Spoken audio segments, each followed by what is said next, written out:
I said, is it tough? He said, yeah, it's a tough test. The first couple of questions are easy, like they'll have a lion, a giraffe, a whale, and a shark. And they'll say, which one's the lion, okay? And that's all the press covered, the first question. They didn't cover the last question. Multiply 4,733.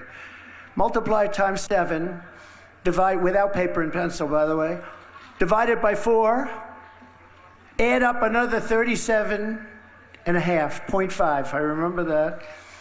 And what's your number? How many people in this room could do it? Not too many. Or they give you 6 names in a row. I took a lot of heat on this. They give you 6 names in a row at the beginning. Sir, I'm going to give you 6 names. Good. They look at them. A chair, a hat, a badge, a necklace, and they vote. Those things. We're going to give you 6 things. And I say, good, what's going on? Can you rename them? So I name them. Then they go back, and if you can do it in order, that's even better. I do them in order, perfect. Then they come back to you 30 minutes later at the end, last question. They say, what were those 6 things? That there aren't too many people, and they laughed, everyone said, oh, that's so easy.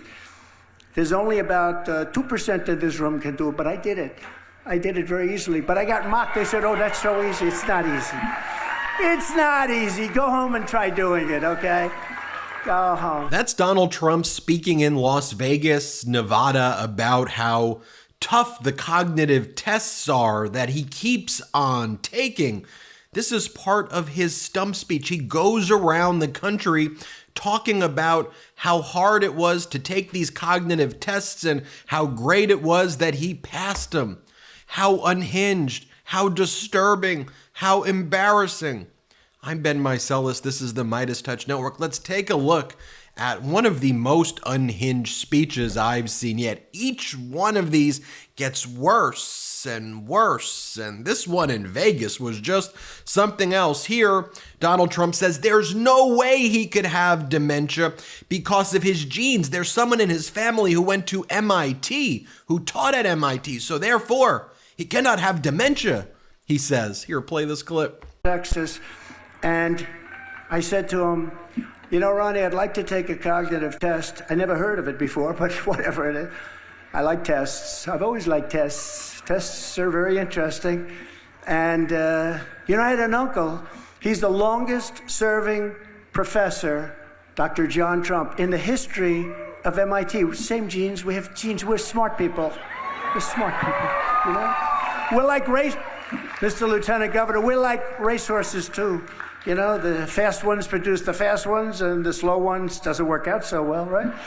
But we're no different in that sense. Donald Trump then says that he was treated more unfair than Abraham Lincoln, and if the history books don't rank him there, they should say that Donald Trump's been treated more unfairly than Lincoln.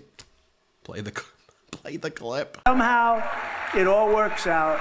Somehow, people say, how do you do it, sir? How do you do it? I get 2 questions. If you had it to do again, would you do it? Because, you know, in history, they say the president that was treated the worst was Abraham Lincoln, but he had the Civil War, you know, so he had a little Civil War going. Abraham Lincoln. And Jackson was treated very badly, and a couple of others were treated. Andrew Jackson, he was treated very badly, and a few others.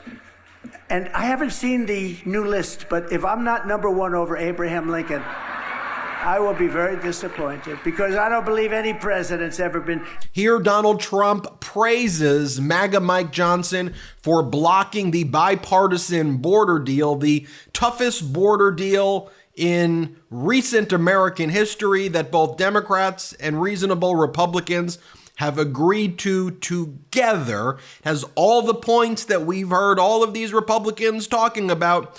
But because Donald Trump believes that this is a winning issue for him to whine about the border, he has ordered his MAGA Republican stooges and coffee boys, starting with MAGA Mike, to block the bipartisan border deal. Here, play this clip. I'd rather have no bill than a bad bill. A bad bill you can't have, and that's what was happening. In the House, as you know, the Speaker, who's, by the way, I think he's going to prove to be a very good speaker. It's tough when you have a very small majority. Very tough. Mike Johnson, Speaker. He just said it's dead on arrival in the House. It's dead on arrival. We want either a strong bill or no bill, and whatever happens, happens. But this is the single greatest threat to our country right now. Donald Trump talks about making peace through earth. Play the clip. I know them both. And we will restore on this planet peace through earth. I am the only candidate who can make this promise to you. I will prevent World War III. Donald Trump reveals his plan to solve shoplifting. Play the clip. You can solve that in 1 hour. All you do is 1 hour. You have to treat the first one out the door of the next time it happens extremely tough. That means anything you want to do. And as soon as that word gets out and you let people know, from now on you don't walk out with aspirin. Donald Trump talks about securing elections like they've never been secured before. Play the clip. I wonder what he means by that. Play the clip. We will protect innocent life and we will restore free speech, and I will secure the elections like never have been secured before. Here's yet another bizarre cognitive moment of Donald Trump as he tries to describe the amount of troops. I think he's wrong about this in general, but just watch how he says it. To play this clip. We got Mexico to send 28,000 troops. Remember this? Once again, Donald Trump says, as the leader of this party, as the leader of the Republican Party, I will not support a bipartisan border deal. Play this clip. Maybe 8 times that amount. We cannot let this happen to our country. As the leader of our party, there is zero chance I will support this horrible open borders betrayal of America. It's not going to happen. I noticed that, and I'll fight it all the way. I noticed a lot of the senators are trying to say respectfully, they're blaming it on me. I said, that's okay. Please blame it on me. Please. Because they were getting ready to pass a very bad bill. And I'll tell you what, a bad bill is, I'd rather have no bill than a bad bill. A bad bill you can't have, and that's what was happening in the House. And now Donald Trump, the ultimate gaslighter, projection and confession, accuses President Biden of being a gaslighter. Play the clip. So now Biden is trying to gaslight the American public by claiming that his border disaster is Republicans' fault. It's the Republicans' fault. Look at these great people, all big shot politicians. It's your fault. Even though we had the safest border, the best border in history 3 years ago, he's actually trying to blame us for the border. And I think it's just disgraceful. And that's what they do. They're a party of disinformation. They will take something and they feel if you say it over and over and over again, people will start to believe it. Donald Trump brags that he came up with the terms caravans and fake news. Play the clip. They said, we're not going to let you. You're talking about hundreds of thousands of people. I said, maybe millions, because the way they're coming up in the caravans, a name I came up with, by the way, I'm very proud of that name. I came up with fake news. Look at all the fake news back there. I came up with a lot of good names. Donald Trump doesn't know how to say February. Play the clip. So caucus on February 3rd. And if you need any detail. A slurring Donald Trump falling apart before our eyes right here. Talking about, again, fake news. Play the clip. Sometimes it's 100, 110 degrees. Sometimes it's some of these buildings weren't built for this, right? Crowds like this. And if I'm a little bit wet, they say, oh, he was sweating. He was sweating. I don't think there are too many people up here that wouldn't be sweating. Not too many people could speak the first paragraph. What did he say there? A little dweet? A dweet? What the heck's he talking about?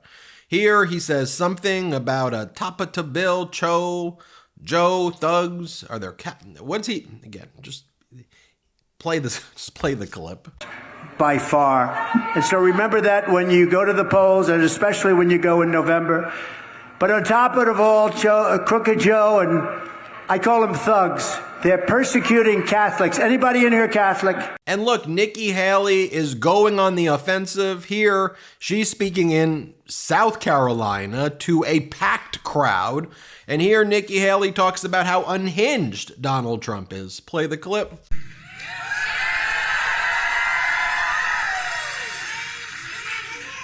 And what happened after that was a sight to see. Because on election night, We were super excited. We had moved 25 points in the 3 weeks leading up to the election. And Donald Trump was totally unhinged. Unhinged.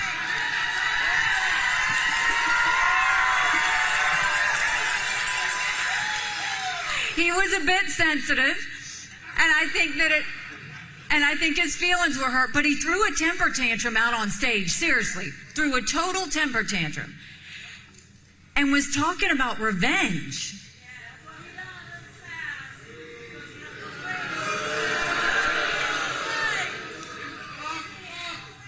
So after he talked about revenge and had a little something to say about me, that's fine. We raised $1 million online right after he did that.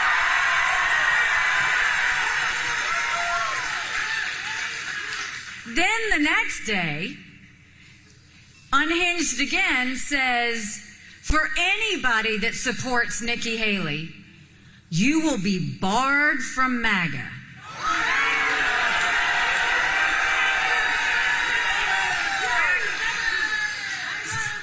So we had a little fun with that.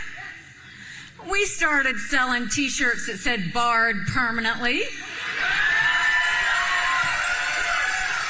We sold 10,000 t-shirts. We raised another $1.6 million. And here Nikki Haley talks about, all Donald Trump's talking about is me. And he's not talking about anything regarding the American people. I like that Nikki Haley's going on the offense right here, calling Donald Trump unhinged, pointing out what a baby and loser Donald Trump is. I like that Nikki Haley's going on the offense. Play this clip. Maybe it's fair, maybe it's not. I don't know. But what I do know is all that time that he's spending in a courtroom defending himself, he's not fighting for the American people.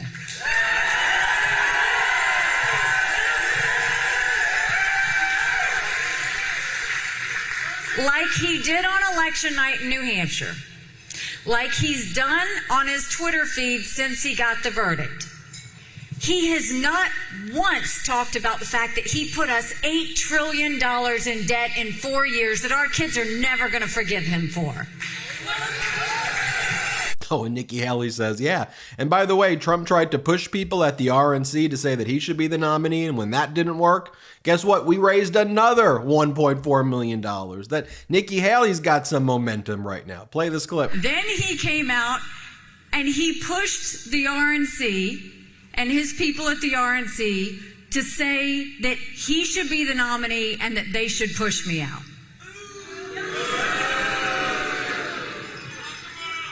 And we said only 2 states have voted. There are 48 more that have to vote.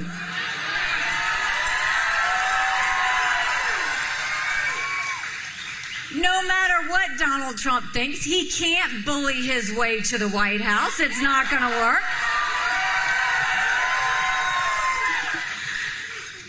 And after he did that, we raised another $1.4 million. So Donald, keep them coming because it's great.